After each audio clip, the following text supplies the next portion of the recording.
Hey, this is Leslie Samuel here from becomeablogger.com, where we're changing the world one blog at a time. And in this video, I'm going to help you understand the settings in OBS Studio.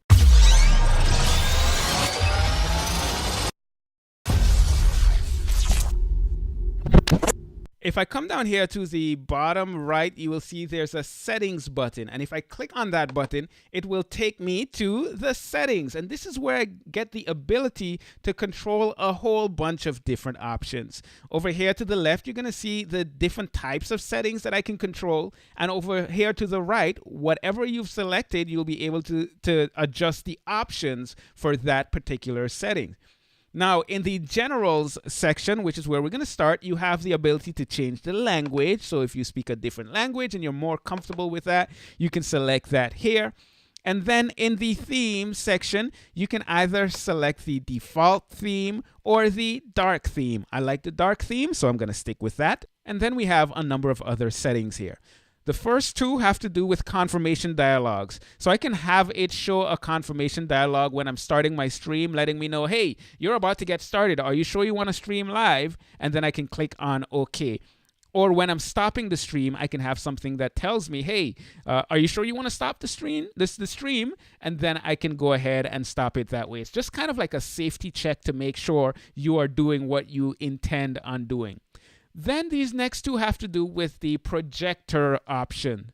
Now, the projector option allows you to preview the stream in full screen. Let's say you want to preview it on a secondary monitor or even on your primary monitor. You can do that. And here you have the option of hiding the cursor or making that projector screen always on top so that nothing blocks that. This is not an option that I've used, but it's a relatively new option that is available to you. Next thing you can do is have it set to automatically record to your hard drive when you're streaming. So not only are you going live, but you are automatically recording it to your hard drive so that you can have that video file and do whatever you want with it, whether you want to edit it and repurpose it or upload it to YouTube or Facebook, whatever the case might be. Then, if you have that selected, you can make it automatically keep the recording when the stream stops. You can set that accordingly. The next one here has to do with the system tray icon. And that is the icon that I'm seeing at the top here. Now, I'm on a Mac, so some of this may look a little different for you if you're on a PC or if you're using Linux, but it's going to be relatively similar. So I'm going to go ahead and uncheck this, and you're going to see, look at that. If I click on OK, that little system tray icon disappears. So I'm going to go back here, and I actually like to see it. So I'm going to enable it and press OK again. And now look at that. We see it's right there again. Okay, so let's go back in our settings. Next thing I can do is have it minimize OBS when I start recording or when I start streaming. That will just get OBS out of the way for you so that you can focus on what you're actually doing. This is not an option that I personally like to use because I always want to see OBS when I am streaming. The next thing here is called snapping. Do you want to enable snapping or not enable snapping? Now, what this will do, since snapping is enabled, I'm just going to show you this really quick. So I am going to select my webcam and I'm going to start moving it around. And when snapping is enabled, look what's going to happen as I come to the corner. It's going to just snap to that corner. And now you may not fully see this. So what I'm going to do is I'm going to increase the sensitivity significantly. So I'm going to put it on 100. That is huge. So what's going to happen now is as I come over here, you see, look how it's snapping to that edge because I'm saying if it comes within 100 pixels, snap it. So that just kind of makes it easier when you want to like align two different sources or align things to the screen and so on and so forth. Now I'm going to go ahead and put that back to 10 because 100 is kind of crazy, and you can have it snap to the edge of the screen. You could have it things snap to other sources, and you can snap sources to horizontal and vertical center. So once again, that has everything to do with aligning your sources and making sure things are kind of lined up well. Okay, so that's my general settings. Now let's go to the stream settings. This is where you connect to whatever service you're going to be using to live stream. So for example, you can stream to different streaming services, or you can do a custom streaming server. Most likely you're going to be streaming to one of these streaming sources. And you can select Facebook Live, you could select YouTube, Twitch, and a number of other things. This is where you would do that. And depending on what you select, so for example, if I do YouTube, I will have to get my stream key, and I'll show you how to do all of that in the later videos where I'm showing you how to stream to different platforms like Facebook Live, etc. and etc. So the server is usually default. I've never really had it do anything other than that. Now here you have a check button that you can deselect, and you'll see it'll give you fewer options, just the main options, the major options. But if you want to see everything that's available, now you see there's a whole bunch of like gaming things and other streaming services that you can use. All right, so that is the stream section. Once again, you're going to need a stream key that you're going to have to get from those different platforms. Now let's go to output. This has to do with how you want the quality of the output to be, or the type of output. I usually stick with simple. If you go to advanced, you get some other more advanced options, but I never use those advanced options. So here in the streaming section, you can set the video bit rate, which has to do with the video quality, and you can adjust that accordingly. I usually just keep it at the default. The encoder, you definitely want to stick with 264, and that's the only option I have right now.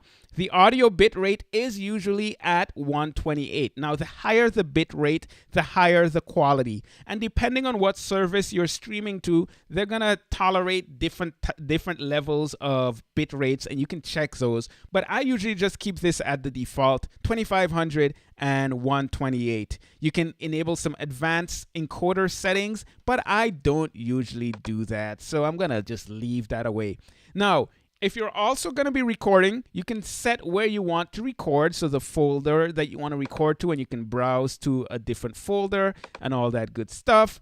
You can determine how you want the file name to appear, whether you want there to be space or not. You can set the recording quality to be the same as the stream, or you can make it high quality or even lossless quality. That's going to give you a higher quality in your recording than what you are actually streaming. Now, this is a good idea if you're going to be repurposing the videos.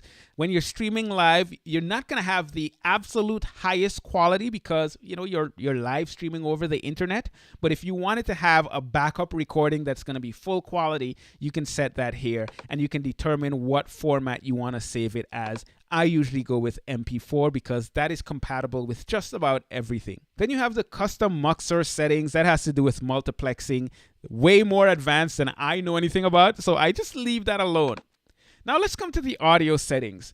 Now here you have the sample rate, which is usually at 44.1 kilohertz. I leave it there. I leave my channels on mono, and then you can determine what audio devices you want to use. Now, if you're on a Mac, this desktop audio device settings doesn't really work the way it's supposed to work. And if you're going to be like sharing your screen and doing a Skype interview, and you want the audio to go through and go to the live stream and all that good stuff, you're going to need additional software. And the one I recommend is Loopback. I'm going to show you that in a later video where we talk about recording Skype interviews. If you're on a PC, you can set your desktop audio here with no problems. Now, if you have a microphone, an external microphone, or some other audio device that you are connecting, you can select that here. So for example, I'm using a USB audio codec, and that is where my audio is coming in from my mixer. So I can select this here. If you have a USB microphone or some other device for audio, you can select that here. And you can select multiple audio devices. Then we're going to go to the video settings, where you can set the resolutions, the base resolution. So in other words, the canvas, the section that you're working on. So this section, how big will it be? And then you can set the output resolution. Now, if you're streaming live to Facebook, the maximum you can have is 1280 by 720. Now, if you want to change your resolution to something lower or even something higher, if you're using a higher quality live streaming platform, you can adjust that here. The rest, I keep the same. I keep the downscale filter at bicubic and the frames per second at 30 frames per second. And I don't touch anything else here. Now let's go to the hotkeys because this is very cool. This will allow you to create shortcuts to switch between your different scenes. Now this is going to make more sense when we start adding different scenes because I'll be able to easily create shortcuts. So for example, for show webcam, I can come here and say if I press Command 1, then I want it to go to my webcam. And I can set that here and then click on apply. And then that will be the shortcut that I can use for switching from my camera to my desktop and all that good stuff. I can also set shortcuts for all of these different things like your quick transitions and your fades to start and stop recording, to go to studio mode and all that good stuff. Whatever I want, if I want to say I want to press space bar and have it start streaming, I can do that here. And if I want to press shift space bar to stop streaming, I can do that here as well. So you can set all of these hotkeys and have easy shortcuts to get these different functions going. And lastly, there's the advanced section, which is more advanced than I ever use. So I'm not even going to go into it. Let's go ahead and cancel out of this right now. That's pretty much it for this video. That's a walkthrough of the different settings. I hope that makes sense to you. Now in the next video, I'm going to show you how to use your webcam with OBS. And then we're going to go to more advanced things like sharing your screen and setting up multiple scenes in later videos. So this is Leslie Samuel here from becomeablogger.com, where we're changing the world one blog at a time. And until next time, take care and God bless. Oh, hey, really quick, before you leave, if you want to get access to my free OBS guide that will teach you everything you need to know about OBS Studio, you could do it in one of two ways. Number one, if you're in the US, just text the word OBS guide as one word to 44222. You can just take out your phone and do that. It's really simple. Or if you're not in the US or you prefer to do it on your computer, go to becomeablogger.com/OBS. When you sign up there, you're going to get my free guide. And you're going to be able to get emails whenever I have something new and cool to share with you about building a blogging business. I think that's pretty awesome. Oh, and of course, this is YouTube. You can subscribe. Go ahead. You know you want to. And of course, there's another video. Just click it. I'll be there waiting. Go ahead. Click it.